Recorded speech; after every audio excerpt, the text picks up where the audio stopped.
స్వార్థ ప్రయోజనాల కోసం సునీత పచ్చి అబద్ధాలు మాట్లాడుతున్నారని మంత్రి పెద్దిరెడ్డి రామచంద్రారెడ్డి మండిపడ్డారు. చంద్రబాబు డైరెక్షన్లో సునీత మాట్లాడుతున్నారని, వారి కుట్రలను ప్రజలు గమనిస్తున్నారన్నారు. కేవలం సీఎం జగన్ పై బురద జల్లి లబ్ధి పొందాలని చూస్తున్నారని ఆగ్రహం వ్యక్తం చేశారు.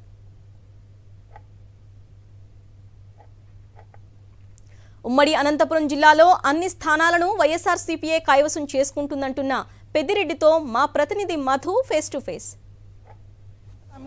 నర్రెడ్డి సునీత చేత పెద్ద ఎత్తున మాటలు మాట్లాడిస్తున్నారు. అయితే జగన్కు ఓటు వేయద్దు అంటూ ఆమె ద్వారా మాట్లాడించడం వెనకాల ఎవరున్నారు, ఏం జరుగుతోంది అనే విషయం మంత్రి పెద్దిరెడ్డి రామచంద్రారెడ్డితో తెలుసుకున్నాం.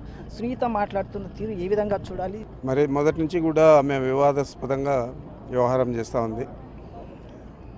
చనిపోయినప్పుడంతా కూడా వివేకానంద రెడ్డి ఆ రోజు ఏది కూడా రాలేదు. ఆ తర్వాత వివిధ కారణాలు, తెలుగుదేశం పార్టీ నేత చంద్రబాబు నాయుడు ఇంటర్ఫిరెన్సు, ఇవన్నీ వచ్చి ఆమె సునీత గారు ఇప్పుడు తెలుగుదేశం పార్టీకి మద్దతు ఇచ్చే విధంగా ఈ కార్యక్రమాలన్నీ కూడా చేస్తూ ఉంది.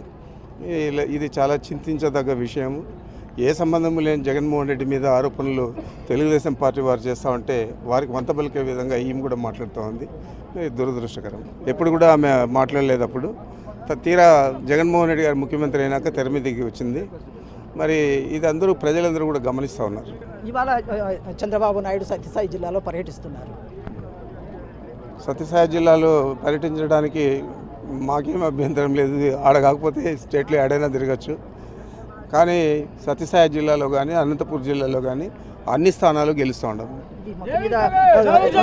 సునీత వెనకాల తెలుగుదేశం పార్టీ ఉంది అనేసి మేము మొదటి నుంచి చెప్తున్నాం. అదే జరుగుతోంది ఇప్పుడు అనేసి పెద్దిరెడ్డి రామచంద్రారెడ్డి చెప్తున్నారు. ఇదే సందర్భంలో అనంతపురం జిల్లాలో ఎవరు తిరిగినా ఏం చేసినా అన్ని స్థానాలు వైఎస్ఆర్ కాంగ్రెస్ పార్టీ కైవసం చేసుకుంటుంది అనేసి స్పష్టం చేస్తున్నారు. వీడియో జర్నలిస్ట్ శ్రీకాంత్, మధుసూదన్ రెడ్డి, సాక్షి టీవీ, చిత్తూరు.